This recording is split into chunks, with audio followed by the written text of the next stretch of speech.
wabarakatuh. Alhamdulillah, innal hamdalillah nahmaduhu wa nasta'inuhu wa nastaghfiruh wa na'udzu billahi min syururi anfusina wa min sayyiati a'malina. May yahdihillahu fala mudhillalah wa may yudlil fala hadiyalah. Asyhadu an la ilaha illallah wa asyhadu anna Muhammadan abduhu wa rasuluh. Qala Allah Ta'ala fi kitabihil karim, a'udzu billahi minasyaitonir rajim. Bismillahirrahmanirrahim. Qul huwallahu ahad, Allahus samad, lam yalid wa lam yulad wa lam yakul lahu kufuwan ahad. Baik, sebelum kita mulai pembelajaran kita, apa kabar anak-anak sekalian? Mudah-mudahan senantiasa diberikan kemudahan, diberikan kesehatan, sehingga bisa menjalankan segala aktivitas, dan mudah-mudahan senantiasa diberikan ridho oleh Allah Subhanahu wa Ta'ala. Sebelumnya, marilah kita membaca doa terlebih dahulu. Bismillahirrahmanirrahim. Rabbi shrahli sadri wa yassirli amri wahlul 'uqdatam min lisani yafqahu qawli. Baik, kemarin kita sudah membahas tentang strategi dakwah Nabi Muhammad di Mekah, proses perjalanan hijrahnya, biografi Nabi Muhammad, bahkan rintangan selama Nabi Muhammad berdakwah di Mekah, hijrah dari satu tempat ke tempat yang lain.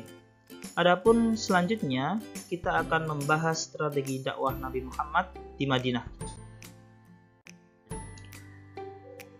Jadi dakwah Nabi Muhammad ini secara general, secara umum terbagi menjadi dua. Yang pertama di Mekah atau periode Mekah, yang kedua adalah di Madinah.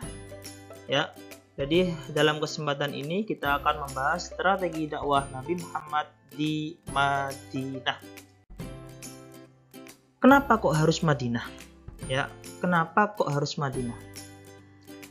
Yang pertama, Madinah itu memiliki iklim yang berbeda dengan Mekah. Ya, jadi secara iklim ada sedikit perbedaan antara Mekah dengan Madinah. Terlepas Madinah merupakan kota yang disucikan umat Islam. Ya, jadi saat ini ada dua tempat yang sangat istimewa, yang sangat suci, yaitu Makkah Al-Mukarramah wal Madinah Al-Munawwarah. Lantas mengapa Madinah yang menjadi hijrah Nabi Muhammad setelah berbagai hijrah dilalui? Yang tadi disampaikan bahwasanya Madinah memiliki iklim yang berbeda dengan Mekah. Madinah juga termasuk tempat yang paling dekat dengan Mekah. Jadi Madinah itu dari segi jarak mungkin lebih dekat daripada yang lainnya, sehingga Nabi Muhammad memilih kota Madinah menjadi tempat hijrah yang berikutnya. Dan pada waktu itu Nabi Muhammad juga memiliki hubungan baik. Jadi keluarga Nabi Muhammad, kakek-kakeknya ini memiliki hubungan baik dengan orang-orang Madinah. Nah ini. Dan juga karena Nabi Muhammad sudah diterima oleh penduduk Madinah. Ya, jadi Nabi Muhammad, sebagian penduduk Madinah ini sudah mendengar nama Nabi Muhammad. Yang selanjutnya adalah bagi Nabi, hijrah merupakan suatu keharusan. Mengapa? Karena di tempat pertama Nabi Muhammad hadir, atau yaitu di kota Mekah, Nabi Muhammad tidak bisa menyampaikan dakwah secara baik, sehingga hijrah merupakan suatu keharusan yang harus dilakukan oleh Nabi Muhammad. Selanjutnya, perjuangan dakwah Nabi Muhammad di Madinah ini terbagi menjadi tiga minimal, ya. Yang pertama adalah kepercayaan masyarakat Madinah sebelum Islam. Apa kira-kira masyarakat Madinah ini kepercayaannya sebelum agama Islam? Yang kedua, kondisi masyarakat Madinah sebelum Islam seperti apa? Yang ketiga yaitu suku yang terkemuka di Madinah pada waktu itu. Baik, yang pertama yaitu tentang kepercayaan. Sebagian masyarakat Madinah beragama Yahudi dan Nasrani, selain beragama pagan, ya, menyembah bebatuan, menyembah api, pepohonan, dan lain sebagainya. Jadi sebagian penduduk masyarakat Madinah itu beragama Yahudi. Dan Yahudi pun terbagi menjadi beberapa bani. Ya. Yang pertama adalah Bani Qainuqa, yang kedua Bani Nadir, Ghatafan, dan Quraidah.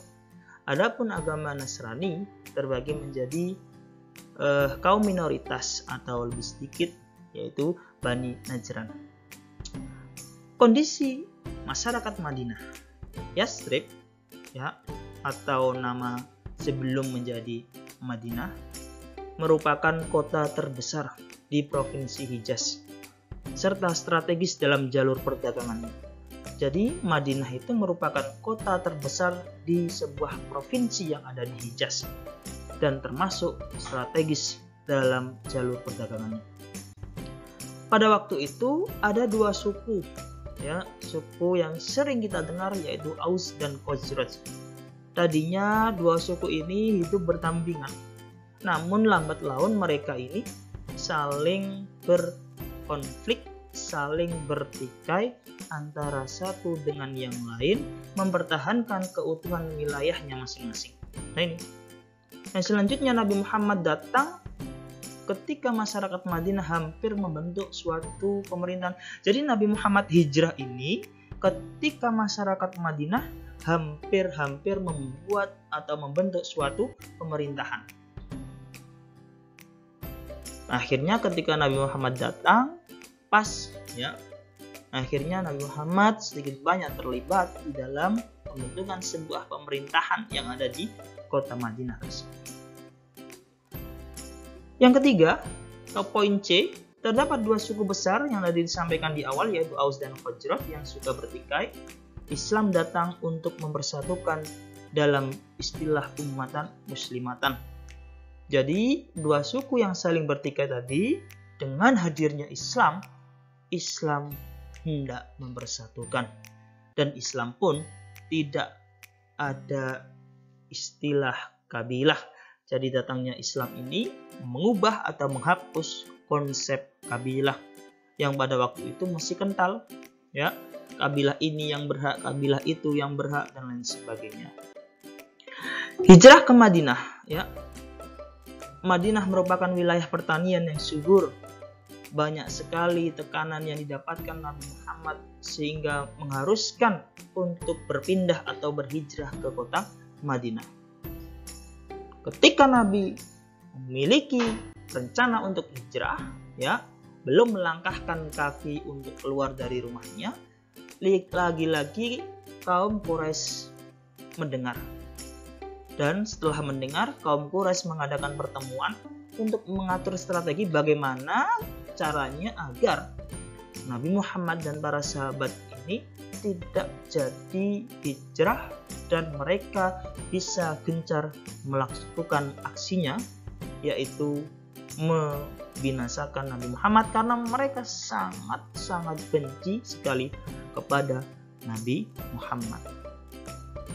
Nabi hijrah pada waktu itu bersama Abu Bakar, ya, seorang sahabat yang termasuk as-sabiqunal awalun, dan pada waktu itu Nabi Muhammad meminta keponakannya yang bernama Ali bin Abi Thalib. Ya, jadi Ali bin Abi Thalib ini diminta Nabi Muhammad untuk, jadi Ali bin Abi Thalib ini termasuk kerabatnya Nabi Muhammad, termasuk keluarga, ya, termasuk keluarga yang mana Ali bin Abi Thalib diminta untuk tidur di tempatnya Nabi Muhammad. Kenapa? Nabi Muhammad hendak keluar, hendak hijrah, sehingga Ali bin Abi Thalib menggantikan posisi tidur di tempatnya Nabi Muhammad. Sebelum sampai di kota Yathrib, ya, Nabi berhenti di Quba, ya, dan mendirikan masjid di Quba. Jadi ketika itu rumahnya Nabi Muhammad sudah dikepung oleh beberapa kaum Quraisy yang sudah siap dengan pedangnya untuk membunuh Nabi Muhammad. Hanya saja Nabi Muhammad pada waktu itu memohon kepada Allah agar orang-orang Quraisy ini tidak disadarkan, dalam artian tidur, sehingga Nabi Muhammad bisa keluar dari rumahnya kemudian berjalan menuju ke kota Yathrib atau Madinah. Hanya saja sebelum sampai di kota Madinah, Nabi Muhammad ini berhenti di masjid atau di daerah Quba dan mendirikan di sana sebuah masjid yang dinamakan Masjid Quba. Kemudian setelah itu barulah Nabi Muhammad bersama Abu Bakar menuju ke kota Yathrib, yaitu kota Madinah. Lagi-lagi sebelum sampai di gerbang kota Madinah, Nabi Muhammad melaksanakan sholat Jumat dulu di sebuah perkampungan, ya, di perkampungan Bani Salim atau lembah Al-Ranuna. Selanjutnya Nabi Muhammad melanjutkan perjalanannya dan tiba di kota Madinah pada tanggal 12 Rabiul Awal, sehingga Nabi Muhammad tiba di Madinah dan sebagian masyarakat menyambut baik kedatangan Nabi Muhammad. Adapun langkah-langkah dakwah Nabi ketika Nabi Muhammad tiba di Madinah, ya, dakwah di Madinah merupakan dakwah yang beberapa tahapan, beberapa tempat yang sudah dijadikan hijrah. Dakwah Nabi Muhammad di Madinah mendapatkan dukungan oleh penduduk Madinah, ya, mendapatkan dukungan, mendapatkan support yang pada waktu itu diistilahkan dengan kaum Ansor. Adapun rombongan yang ikut beserta Nabi Muhammad dinamakan kaum Muhajirin, yaitu orang-orang yang hijrah, yang berpindah dari kota Mekah ke kota Madinah. Mereka pun ikut menyebarkan dakwah Nabi Muhammad. Adapun langkah-langkah Nabi Muhammad di Madinah, yang pertama membangun masjid, yang kedua adalah menciptakan persaudaraan baru, yang ketiga perjanjian dengan Yahudi Madinah, yang keempat adalah pembangunan pasar. Membangun masjid, Nabi Muhammad pada waktu itu membangun masjid yang dinamakan Masjid Nabawi. Pada waktu itu masjid ini terletak di salah satu tanah milik anak yatim, Sahal dan Suhel. Ya, di dalam sejarah disebutkan pemilik tanah tersebut adalah anak yatim, yang pada waktu itu di dalam sejarah juga dijelaskan Nabi Muhammad tidak langsung serta-merta menunjuk tanah mana yang akan hendak dibangunkan masjid, tidak.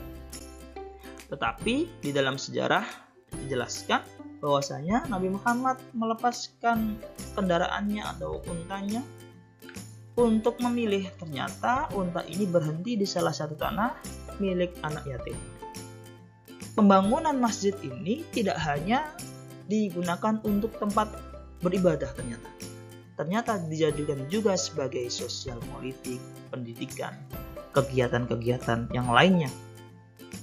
Sehingga dari masjid ini akhirnya terbentuk sebuah tatanan kehidupan bermasyarakat. Nah ini, ya, jadi semua sendi kehidupan ini berawal dari Masjid Nabawi atau masjid yang didirikan oleh Nabi Muhammad di atas tanah milik anak yatim yang kemudian. Kedua, menciptakan persaudaraan. Ya. Kaum Ansor membantu kaum Muhajirin. Penduduk Madinah membantu para sahabat yang ikut hijrah bersama Nabi. Walaupun masih dalam kategori sangat minim akan finansial atau yang lainnya, tetapi Nabi Muhammad tetap melakukan perbaikan-perbaikan wabil khusus di sendi atau segi perekonomian kaum Muhajirin agar senantiasa sama-sama bisa saling menguatkan, sama-sama bisa memperjuangkan ajaran Islam secara menyeluruh. Dalam ukhuwah Islamiyah ini menghilangkan sekat atau kelas sosial. Tidak ada lagi kelas 1, 2, dan 3. Semuanya sama. Dari situlah kemudian terjadi perjanjian. Ya. Yang pertama atau diantaranya adalah mereka adalah umat yang satu, ya, tidak membedakan antara umat A dan B dalam segi sosial. 2. Gotong royong ini menjadi suatu keharusan antar persaudaraan. 3. Orang mukmin harus menolak kezaliman. Yang keempat, tidak boleh membunuh sesama mukmin, ya, dan seterusnya. Adapun yang berikutnya adalah perjanjian Yahudi dan Madinah. Ya, perjanjian Yahudi dan Madinah. Piagam Madinah ini lahir atau ditulis pada tahun 623 Masehi atau sekitar 2 Hijriah, yang mana dari situlah muncul beberapa poin. Yang pertama, masing-masing umat memikul tanggung jawabnya sendiri. 2. Wajib toleransi antar sesama. 3. Saling mengingatkan dan berbuat baik. Yang keempat, bumi Yastrib atau bumi Madinah menjadi tanah suci dalam perjanjian ini. Ya, jadi negara Madinah itu menjadi tempat yang disucikan. Dari sinilah kemudian muncul keberagaman. Karena keberagaman itu merupakan kebinekaan yang mampu menguatkan antara satu dengan yang lainnya. Dan yang terakhir adalah membangun pasar. Sekaligus di dalam sejarah yang lain ada juga dijelaskan ekspansi wilayah atau perluasan wilayah. Kenapa membangun pasar? Ya, karena masyarakat Yahudi Madinah memiliki kelebihan dalam berdagang. Ya, lokasinya juga didekatkan dengan Masjid Nabawi. Dalam konteks ini Rasulullah pernah bersabda, "Inilah pasar kalian, jangan sampai dikurangi dan jangan menetapkan pajak atasnya." Dari sinilah kemudian Nabi Muhammad memperbaiki tata cara berdagang masyarakat Madinah sebelum Islam datang, sebelum Nabi Muhammad hadir di tengah-tengah mereka. Respon masyarakat Madinah terhadap dakwah Nabi, tentunya ada masyarakat yang menyambut baik, ada juga yang menolak. Termasuk kedua suku yang awalnya saling bertikai, akhirnya hidup berdampingan, ya. Suku Aus dan Khazraj ini tadinya berdampingan, kemudian lambat laun bertikai, konflik. Kemudian datangnya Nabi Muhammad, akhirnya disatukan kembali. Bangsa Yahudi tidak bisa menerima ajaran Islam secara umum karena mereka masih memiliki pemimpin Yastrib. Nah ini, tidak semua masyarakat, wabil khusus bangsa Yahudi ini menerima ajaran Islam yang dibawakan oleh Nabi Muhammad karena mereka masih memiliki pemimpin di Yastrib. Sehingga melihat hal ini, masyarakat Quraisy yang ada di Mekah mendapatkan peluang, mendapatkan support. Ya, bahkan menurut para ahli bahwa Nabi Muhammad dalam hal itu pernah mengikuti sekitar 27 kali peperangan. Ya, di antaranya perang Badar, Uhud, dan Khandaq. Ya. Selanjutnya adalah perjanjian Hudaybiyah antara Quraisy, orang-orang Quraisy dengan Nabi Muhammad. Ada beberapa poin yang tertera atau tertuang di dalam perjanjian Hudaybiyah ini. Yang pertama adalah kedua belah pihak melakukan gencatan senjata selama 10 tahun. Setiap orang diberi kebebasan. Dan yang terakhir, pada tahun ini rombongan Nabi Muhammad harus kembali ke Madinah dan seterusnya. Itulah beberapa sejarah atau pembahasan kita mengenai dakwah Nabi Muhammad di Madinah. Jadi Nabi Muhammad di Madinah ini memiliki cukup power atau kekuatan di dalam menyebarkan ajaran Islam, sekalipun ada juga orang-orang yang menentang ajaran Nabi Muhammad, termasuk diantaranya adalah bangsa Yahudi. Yang mengapa? Karena mereka masih memiliki pemimpin. Mungkin itu dalam kesempatan kita kali ini. Mudah-mudahan yang sedikit itu bisa bermanfaat.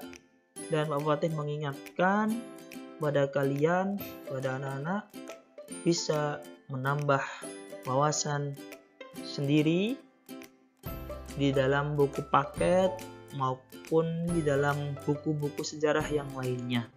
Dari Pak Fatih kurang dan lebihnya maaf. Assalamualaikum warahmatullahi wabarakatuh.